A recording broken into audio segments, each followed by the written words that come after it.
The House of Fabergé was the greatest Russian jewelry firm of the late 19th and early 20th centuries. It is most famous today for the spectacular Imperial Easter Eggs produced for the Russian royal family, but almost 600 of its other creations are also represented in the royal collection. These include exquisite animal sculptures, cigarette cases and presentation boxes, as well as flower carvings, photograph frames and jewelry. Fabergé pieces largely entered the collection as gifts exchanged by the Russian, Danish and British royal families. Queen Alexandra, the wife of King Edward VII, frequently received Fabergé works as birthday and Christmas presents from her sister, Tsarina Marie Feodorovna of Russia. King Edward VII meanwhile expanded the collection by commissioning portrait sculptures of his favorite pets and other animals on the Sandringham Estate. Although the Russian Revolution forced the Fabergé firm's closure in 1918, royal fascination with its work endured. In the 1930s, King George V and Queen Mary purchased the 3 Imperial Easter eggs now in the collection: the basket of flowers egg, the colonnade egg and the mosaic egg. Queen Elizabeth, the Queen Mother, also formed an outstanding collection of flower sculptures, ornaments and boxes. The House of Fabergé was founded in 1842 in St. Petersburg by Gustave Fabergé, a master goldsmith of French extraction. After 1872, his son, Peter Carl, took over the running of the firm and quickly transformed it into a large enterprise with several separate workshops. It became renowned for its intricate hardstone carvings, and for the use of precious stones and transparent, gillish, enamel to embellish colored gold. Under Carl Fabergé, 3 of the very best craftsmen were promoted to the position of head workmaster. Pieces by Eric Collin (1872–1886), Michael Perchin (1886–1903), and Henry Wigstrom (1903–1917) are all represented in the royal collection. In 1885, the firm was awarded a warrant as official supplier to the imperial court. It was also in this year that the Tsar commissioned the first Imperial Easter egg, starting an annual tradition which would showcase some of the firm's most inventive and sophisticated craftsmanship. A London branch was opened in 1900 under the management of H.C. Bainbridge, and quickly became a favorite haunt of the British royal family and their circle. At its peak, the Fabergé business employed almost 500 craftsmen. A standing pig carved from vari-colored agate of red, black and white with olivine eyes. Provenance. Commissioned by King Edward VII, 1907. The Sandringham Commission. By Fabergé, circa 1900. Realistically carved, reclining on a carved rock crystallized flow in the original silk and velvet-lined wood case stamped Fabergé. St. Petersburg, Moscow, beneath the imperial warrant, unmarked. The seal, 5 in. 12.7 centimeters. Long, including base 7 1/4, 18.5 centimeters. Long. Provenance. Almost certainly acquired by Ivy Cavendish Bentinck, née Gordon Lennox (1887–1982), Duchess of Portland. Thence by family descent. A small gray elephant of chalcedony with rose diamond eyes. Elephants were one of Fabergé's most popular animal hardstone carvings, and there are many examples in the royal collection amassed by successive generations from Queen Alexandra to Queen Elizabeth. This elephant demonstrates the keen observation of the modelers and the extraordinary skill of the lapidaries. The sense of the weight and bulk of the elephant and his slack, wrinkled skin as he walks along is palpable even on this diminutive scale. Provenance. Acquired by Edward VII and Queen Alexandra. A cockerel carved in amber-colored agate with rose-cut diamond eyes and gold feet and claws. Provenance. Commissioned by King Edward VII, 1907. The Sandringham Commission. A translucent honey-colored chalcedony rabbit, sitting up on its hind legs with cabochon ruby eyes. Provenance. Commissioned by King Edward VII, 1907. The Sandringham Commission. Parasol handle in form of parrot's head, now mounted as a paperweight. The parrot's head of gray chalcedony with yellow diamond eyes set in black enamel and gold surround. Collar of 2 bands of green gillish enamel and 1 of diamonds, mounted on nephrite chamfered rectangular paperweight plaque. Mark of Michael Perchin, Gold mark of 56 zlotniks, before 1896. Provenance: probably acquired by Queen Alexandra when Princess of Wales. A crow, carved in Calgon jasper and obsidian with aquamarine eyes and silver gilt legs, its head bent forward towards the ground.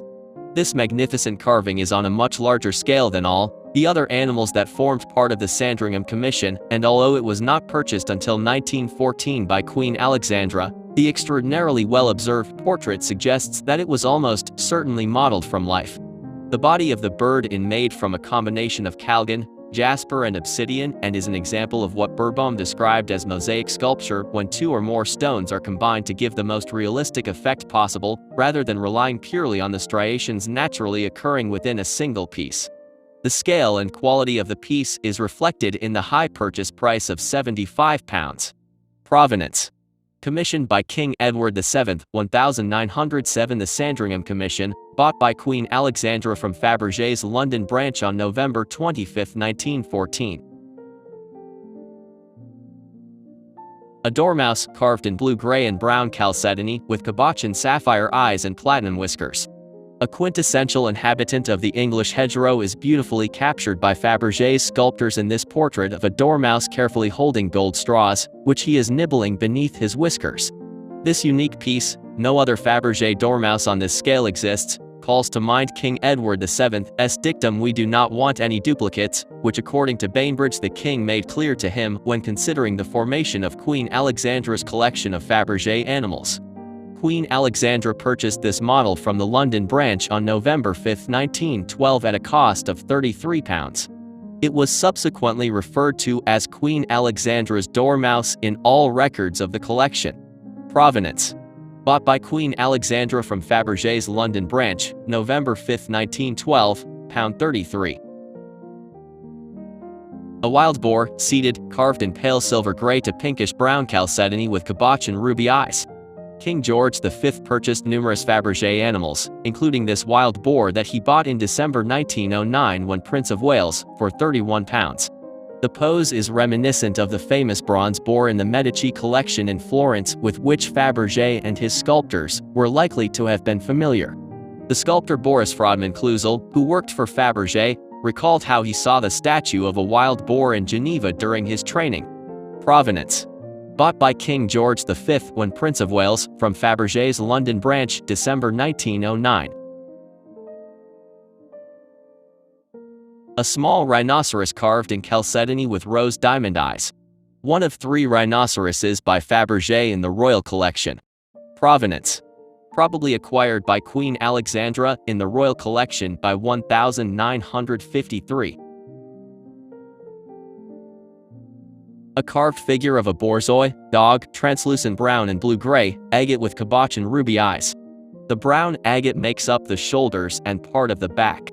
Fabergé's sculptors have chosen this piece of agate carefully to represent the long-haired coat of the borzoi and its distinctive coloring. The pale translucent stone represents the white coat of the dog and the brown its characteristic markings.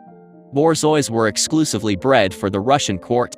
The 2 most famous borzois owned by Edward VII and Queen Alexandra, to whom they had previously been given by Tsar Alexander III, were Alex, of whom there is a painting in the royal collection by Benjamin Firth, and Vasilka, who was modeled and cast in silver by Fabergé.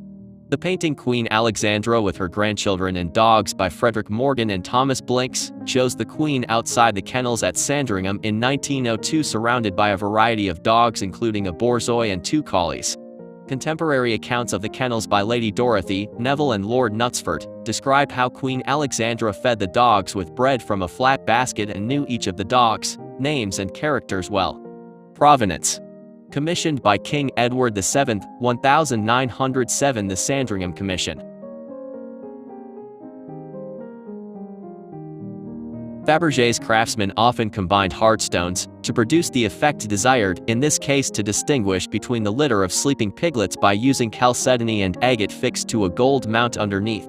The technique of combining stones was described by one of Fabergé's senior designers, François Beerbohm, who joined the firm in 1895 as mosaic sculpture. The densely carved style and minute attention to detail are reminiscent of netsuke carving, a technique that fascinated Carl Fabergé, who owned a large collection of Japanese netsuke.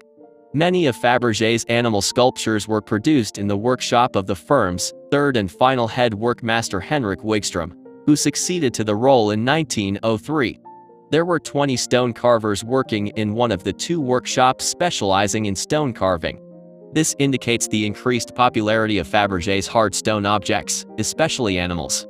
This particular sculpture was produced in Michael Purchin's workshop before 1903. Mark of Michael Purchin, gold mark of 56 Zolotniks 1896 to 1908. Provenance: probably acquired by Queen Alexandra in the royal collection by 1953. Of cornelian with ruby eyes, this model is one of 8 ducks modeled as part of the Sandringham Commission. 4 were purchased by members of the royal family from Fabergé's London branch between 1907 and 1916. This is believed to be the duck purchased by Queen Alexandra from Fabergé's London branch in 1909 at a cost of £11.15. Provenance: commissioned by King Edward VII, 1907. The Sandringham Commission, probably purchased by Queen Alexandra from Fabergé's London branch, £1,909.11. Realistically formed, with silver gilt beak and legs on a lily pad nephrite base, the eyes inset with emeralds in original fitted case. Provenance: bought in Russia by Emanuel Snowman of Wartskis in the late 1920s. Bought from Wartskis circa 1930 by George Francis Child Villiers, 9th Earl of Jersey 1910 to 1998. Exhibited: National Museum, Stockholm. Carl Fabergé, Goldsmith to the Tsars, 6 June, 19th October 1997, number 51. Catalog note: the hard stone animals produced by Fabergé at the turn of the 20th century were so well received in Russia and throughout Europe that Louis Cartier sent his younger brother Pierre to St. Petersburg to explore the workshops of the principal purveyors to Fabergé. As a consequence, Cartier placed orders from the leading lapidaries in the city, Sviechnikov, Wurfel and Saurovy, who specialized in carving Siberian hard stones. Cartier specified works to be cut to his own designs, yet also purchased existing stock from the manufactories, and even directly from Fabergé. As a consequence, it is hard to confidently attribute works in hard stone to Cartier or Fabergé in the absence of marks or a fitted case. The rhodonite ibis is an unusual design for Fabergé and probably derives from a Japanese bronze. The ibis was a subject typically favored by Cartier, and examples of similar birds may be found in their archives. It is likely that this piece was ordered by Fabergé from the lapidaries, circa 1907, when Cartier was active in the city. In terms of the attribution, this ibis is helpfully contained in its original fitted Hollywood Fabergé box.